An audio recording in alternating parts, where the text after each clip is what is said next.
Buenos días, estamos con el docente Daniel Arturo Quecán Castellanos, docente de comunicación oral y escrita, que dicta este programa a todas las carreras de la UTCA. Buenos días, doctor. Buenos días.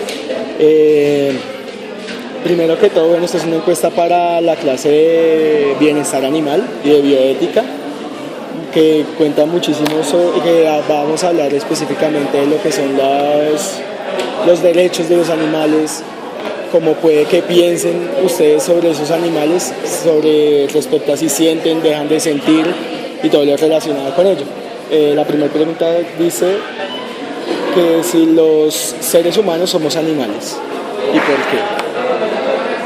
Pues hombre, desde las teorías evolucionistas queda claro que el hombre es un ser animal, racional, pues porque ha desarrollado en gran proporción su capacidad cerebral. Las circunvoluciones del cerebro pues obviamente marcan una gran diferencia en el desarrollo del ser humano. Etapa que en algún estado ha quedado, digamos que interrumpida o no se ha desarrollado tanto en los animales. Por eso el hombre sigue siendo un animal, porque hay muchos aspectos de la vida del humano que responden a instintos. ¿Qué diferencias y semejanzas hay entre los seres humanos y los animales? Yo creo que sería más fácil abordarlo desde lo que nos hace humanos. Hay estudios que dicen que el 99% de la información genética entre los animales, entre algunos animales y el hombre concuerda. Es decir, que solamente un 1% nos hace diferentes a los humanos de los animales. Básicamente lo que nos diferencia es la lengua, es la capacidad de transmitir pensamiento a través de la palabra, es la capacidad de crear conceptos que nos hacen, entre comillas, humanos, ¿no? Como por ejemplo la concepción de sociedad, el tipo de sociedad que tenemos, que se parece por ejemplo al de las abejas o al de las hormigas. Pero el humano ha sido capaz de crear cosas que ningún otro animal ha podido concebir, como por ejemplo el hogar, como por ejemplo el concepto de la religión. Hay cosas que son particulares a los seres humanos, solamente. Pero pues obviamente los animales también sienten, también tienen claramente estructurada la concepción de sociedad, las jerarquías, cosas tan elementales como la danza, que nosotros tenemos como seres humanos, pero que los animales también comparten. Doctor, ¿cree usted que los animales sienten dolor? ¿Por qué? Por supuesto. Dentro de la clasificación de los seres humanos y los animales, hay un grupo que es bien particular, que es el que más se asemeja a los seres humanos, que son los cordados.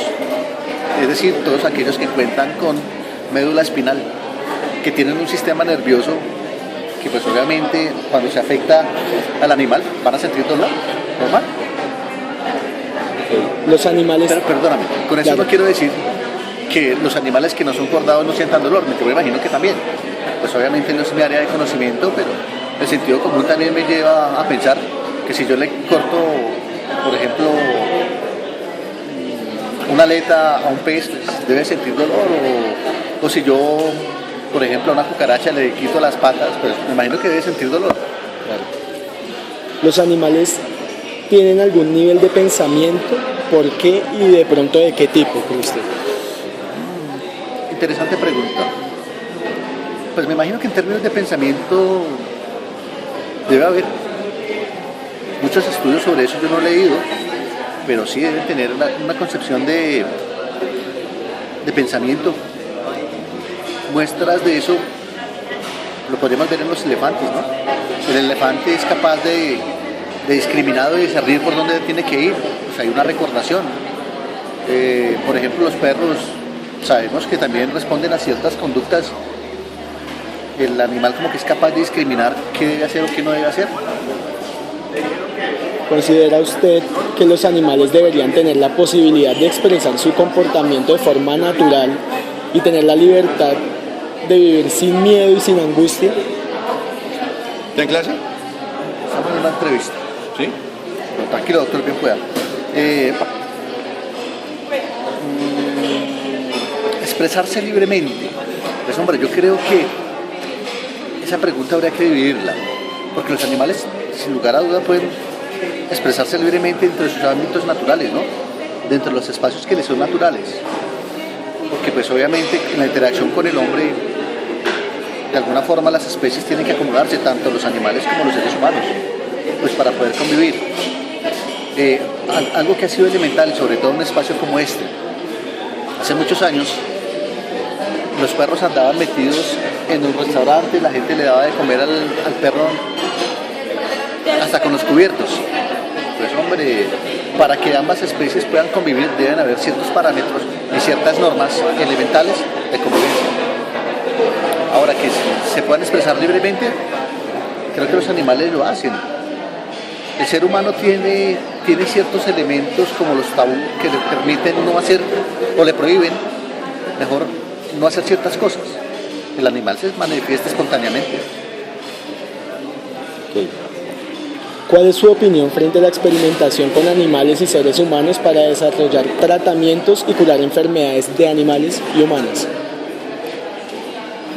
Bueno, sobre eso se ha avanzado mucho en términos de tecnología, ¿no? Sabemos que ahora se pueden hacer pruebas a través de modelos, de biomodelos, pero digamos que la naturaleza es sabia en ciertas cosas. Hay cosas que dentro de los modelos funcionan de maravilla, pero en la vida real no. Necesariamente, veámoslo, o sea, viéndolo desde mi perspectiva, habría que sacrificar un número pequeño para probar si las cosas realmente funcionan en vivo, como pueden funcionar in vitro. Sabemos que todos los organismos no responden de igual manera. Claro.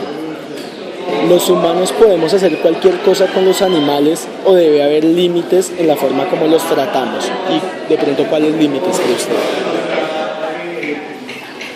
Bueno, para mí lo fundamental siempre es el sentido común. Hay personas que dicen que tratemos a los otros como queramos que nos traten a nosotros. Es completamente válido.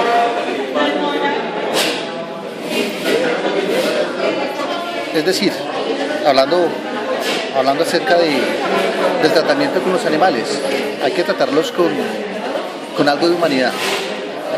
No, pues tratando de evitarles la mayor cantidad de dolor posible. Obviamente sabemos que estando en la cadena alimenticia, necesariamente hay que sacrificar animales porque de alguna forma de eso depende la subsistencia de la raza humana. Actividades como por ejemplo la tauromaquia, mucha gente dice, no, es que eso es un martirio para el animal. Sí, puede ser. De hecho lo es. Pero no es una práctica que sea la más cotidiana, o sea, que sea habitual. Hay gente que se arranca las vestiduras porque matan un toro en una plaza de toro, o porque se matan 6 toros. ¿Cuántos animales se sacrifican en un matadero? ¿Cuántos pollos se sacrifican en una planta? ¿Cuánta gente contamina, por ejemplo, los ríos y no es consciente de cuántos peces están matando?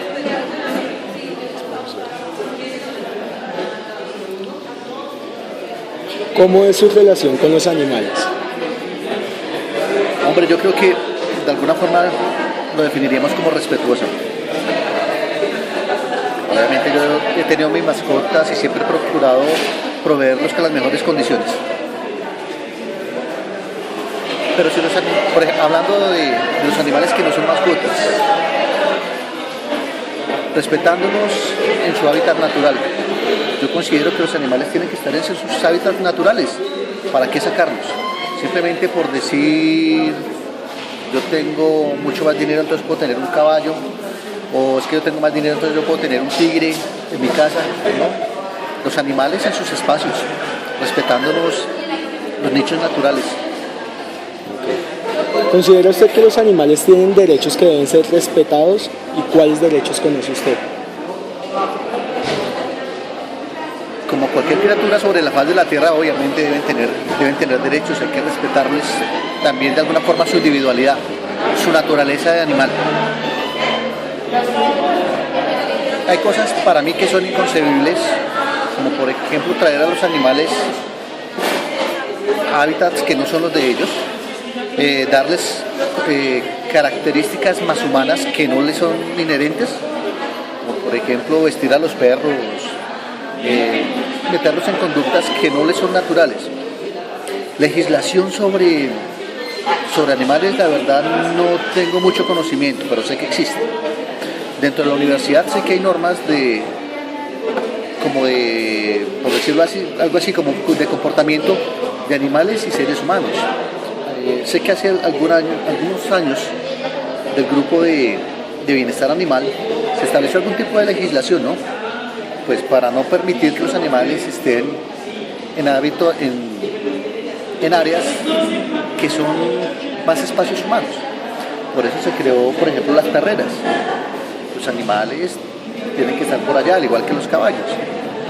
Obviamente la universidad ha ido evolucionando y ha ido también estructurando este tipo de normas que permiten una mejor convivencia entre seres humanos y animales. Bueno, muchísimas gracias, profe. Ok, un gusto.